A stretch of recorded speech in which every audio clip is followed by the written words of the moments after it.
Assalamualaikum warahmatullahi wabarakatuh. Halo Sobat Milenial, kembali lagi di acara Robusta, ngobrol bareng Ustaz.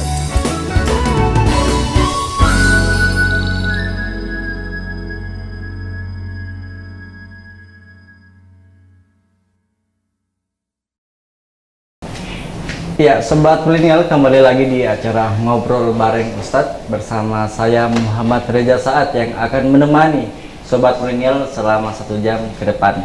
Dan pada hari ini kita akan membawakan tema yang menarik, yaitu terkait fitrah pendidikan dalam Islam. Nah, saat ini saya tidak sendirian, sudah bersama saya yaitu narasumber kita Ustadz Nanang Masaudi. Kita sapa dulu. Assalamualaikum Ustadz. Waalaikumsalam warahmatullahi wabarakatuh. Mana Ustadz kabarnya beberapa hari terakhir ini Ustadz? Iya, walaupun memang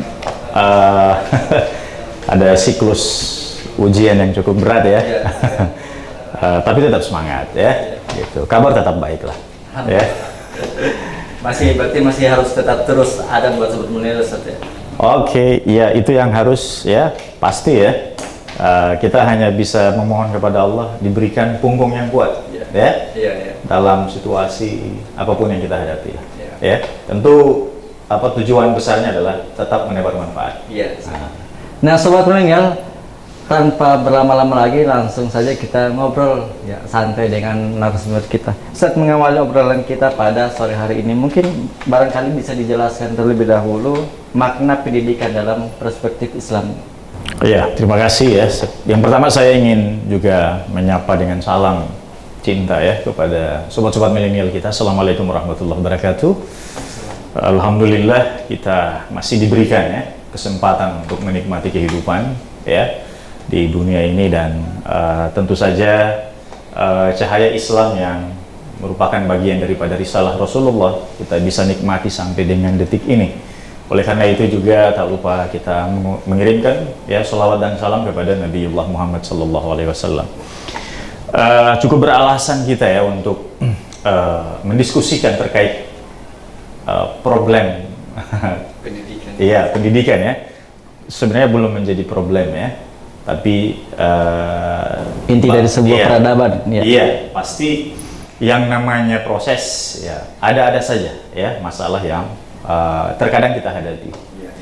Kita tahu bahwa di Indonesia juga seringkali mengalami pergantian model sistem ya kurikulum pendidikan ya, dari sejak zaman orde baru ya, sejak kemerdekaan Indonesia sampai dengan hari ini ya, dengan silih bergantinya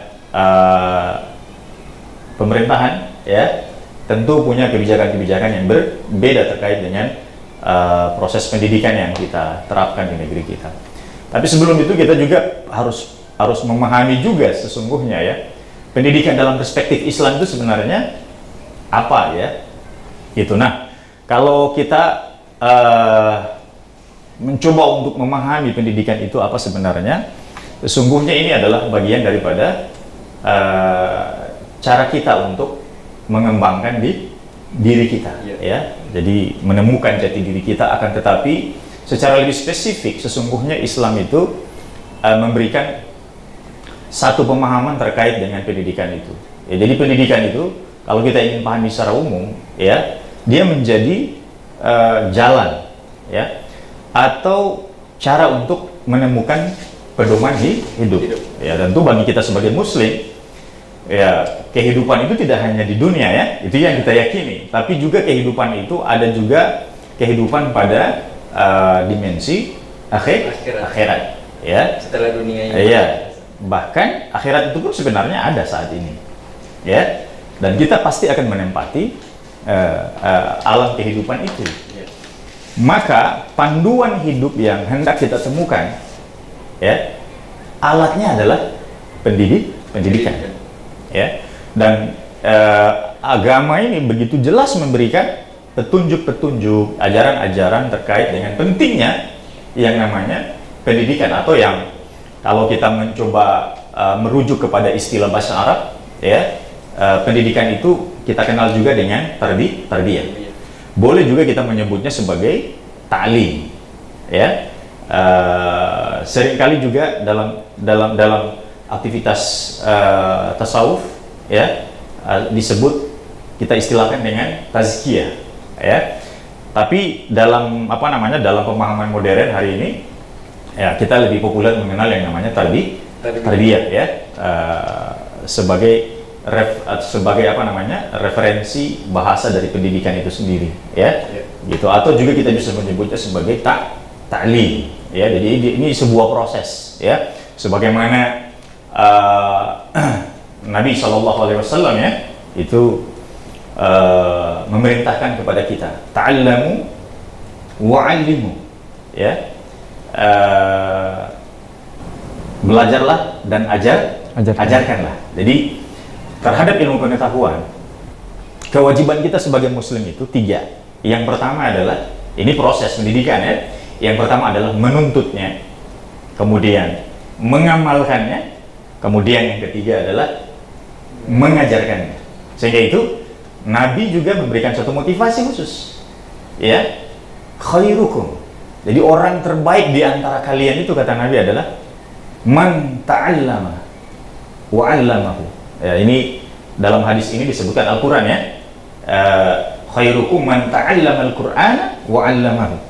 Orang yang terbaik di antara kalian adalah orang yang mempelajari Al-Qur'an, kemudian dia mengajarkannya. Jadi ini adalah satu rangkaian yang tidak boleh kita pisahkan. Jadi jangan hanya sekedar menuntut ilmunya, tapi begitu Allah memberikan nikmat ilmu itu kepada kita, kemana kita mengamalkannya? Untuk apa kita menggunakannya? Ya, jadi yang paling penting yang kedua adalah mengamalkannya juga, ya. Selain juga agama ini harus tetap hidup, tentu saja dengan proses pendidikan. Yang namanya proses pendidikan harus ada yang mau mengajarkan ilmu, karena dia adalah aktivitas untuk membelajarkan orang. Ya, gitu. Ya, Ustaz. Berdasarkan konsep tadi yang sudah Ustaz jelaskan, ya. Yeah. Mungkin siapa yang paling bertanggung jawab terhadap keberlangsungan pendidikan bagi umat Islam di sini, Ustaz? Baik, ya. Jadi praktek yang selama ini kita hadapi di Indonesia, ya, dengan sistem pendidikan formal yang ada, ya, sehingga kebijakan pemerintah di negeri kita itu menjadikan proses belajar itu atau pendidikan itu menjadi kewajiban negara dan warga negara. Jadi pendidikan itu belajar, ada istilah wajib belajar, ya, di tahun 98, ya, 90-an, ya. Dulu hanya wajib belajar dari mulai 1 SD sampai dengan 6 tahun, ya. Sampai, ya, SMP, ya, sampai SMP, ya. Wajib belajar 9 tahun. Dengan adanya undang-undang terbaru sistem pendidikan nasional, maka wajib belajar itu menjadi 12 tahun. Artinya apa? Ini jadi tanggung jawab siapa, ya? Tentu saja para umara, karena mereka lah yang menentukan nasib satu bangsa itu akan diarahkan kemana, gitu. Tapi di satu sisi tidak kalah pentingnya juga peran orang tua terhadap anak-anak mereka, ya. Itu salah satu tanggung jawab terbesarnya adalah bagaimana seorang anak itu dididik agar mengenal Tuhan, agar mengenal Allah. Nah, bagaimana seorang hamba akan menjadi khalifah fil ard, dia menjadi wakil Tuhan di bumi, ya. Dia menjadi pewaris terhadap alam semesta ini. Dialah yang akan mengelola alam semesta ini. Dia menjadi khalifah yang Allah tentukan, yang Allah tunjuk, yang Allah pilih di antara sekian makhluk yang Allah ciptakan. Nah, manusialah yang dibebani oleh Allah kekhalifahan. Nah, bagaimana caranya untuk menjadi khalifah? Maka dia tentu saja harus membekali dirinya dengan ilmu pengetahuan. Nah, anak itu kan lahir, ya, dari sepasang manusia. Maka tanggung jawab orang tua ini tidak kalah pentingnya juga, ya. Ini diingatkan oleh Rasulullah SAW, ya, di dalam sebuah sabda beliau, kullu mauludin yuladu 'alal fitrah. Setiap anak itu terlahir dalam keadaan suci. Masih belum ada apa-apanya, ya, gitu. Maka dia akan jadi apapun, itu yang akan menentukan adalah orang tua. Kata Nabi apa? Fa'abawahu, ya, yuhawwidanihi au yunassiranihi au yumajjisanihi. orang tuanya lah yang akan menjadikan dia menjadi apa? Yahudi, Nasrani kan? Atau dia menjadi seorang majusi, ya. Ya, ini kan simbolik sebenarnya, ya. Artinya apa? Anak itu bagaikan kertas putih, ya. Maka tulisan awal pertama itu akan dilakukan oleh orang tuanya.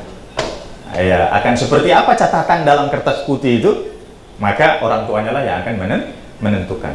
Fa'abawahu, ya. Jadi orang tuanya berperan penting. Maka tanggung jawab siapa? Ya, tentu saja orang-orang yang paling bertanggung jawab adalah orang yang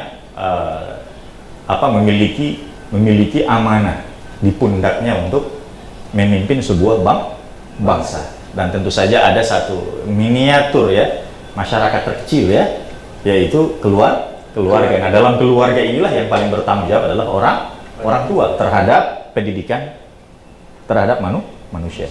Berarti di dalam pendidikan ataupun orang tua keluarga kecil itu harus punya kurikulum juga, Ustaz?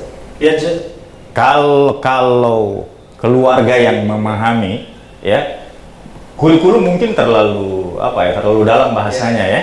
Tapi paling tidak di dalam satu keluarga itu memiliki semacam konsep, ya, sudah punya visi. Ya, visi keluarga itu adalah bagaimana keluarga itu bisa menjalani kehidupan di dunia ini, ya, dengan sukses. Tidak hanya itu saja, bagaimana juga, ya, satu keluarga itu punya visi surga, bahwa mereka tempat kembalinya di akhirat.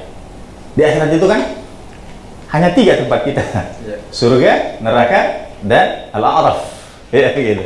Tapi paling umum orang mengetahui hanya surga dan neraka aja. Ya, tujuan cita-cita tertinggi kita kan bagaimana visi keluarga itu bisa membawa semua keluarganya ke dalam surga. Nah, kalau tidak mengetahui jalannya, tidak menemukan panduannya, bagaimana mungkin mereka bisa menemukan jalan ke sana? Ya, padahal di dalam Islam masih dengan hadis Rasulullah juga, ya, gitu. Man yaltamisu fihi ilman, ya, siapa yang menempuh satu jalan, man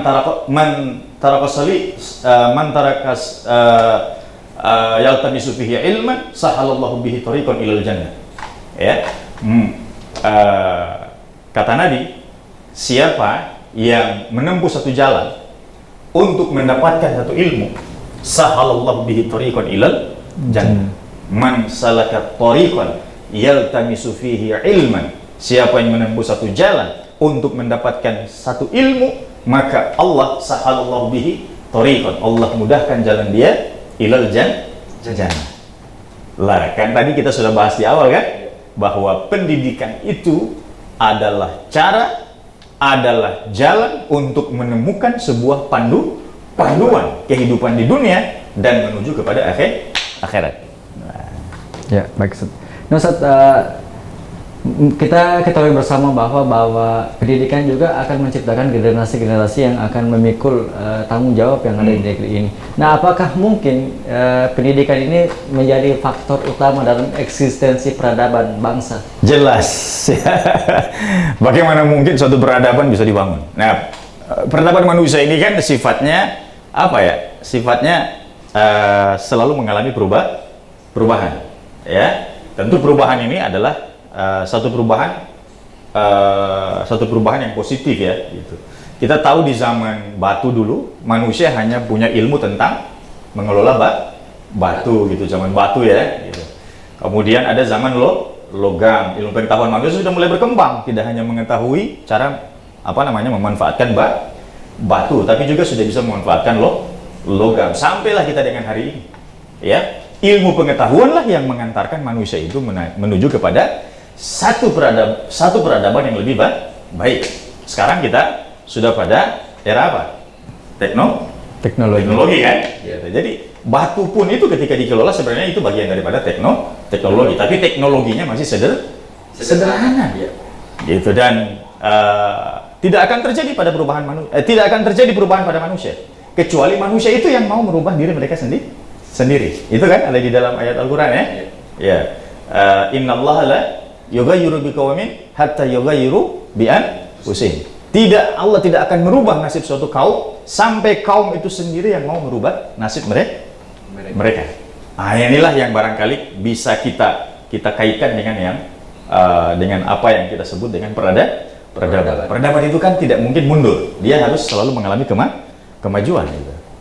Ya, tentu peradaban ini sangat bermanfaat bagi kehidupan manusia ya, gitu. Dari karakter manusia ya, dari apa namanya peralatan teknologi manusia yang menunjang kehidupan dia ya. Ini kan adalah simbol-simbol peradaban, moralnya makin berkembang ya, gitu. Dan itu akan ditentukan oleh bagaimana ya manusia itu meningkatkan kualitas pendidikan. Nah, Ustaz, kalau misalnya kita lihat ataupun baca sedikit di beberapa referensi, Indonesia ini akan mendapatkan bonus demografi di 2045. Nah, kalau misalnya kita lihat dengan anak-anak muda yang saat ini, bagaimana pandangan Ustaz terkait anak muda sekarang? Menarik. Tapi nanti kita akan, tapi sebelum itu nanti kita akan lanjut lagi. Oke, siap. Baik, Sobat Milenial, jangan kemana-mana, tetap saksikan terus kami di Robusta. Ngobrol bareng Ustaz.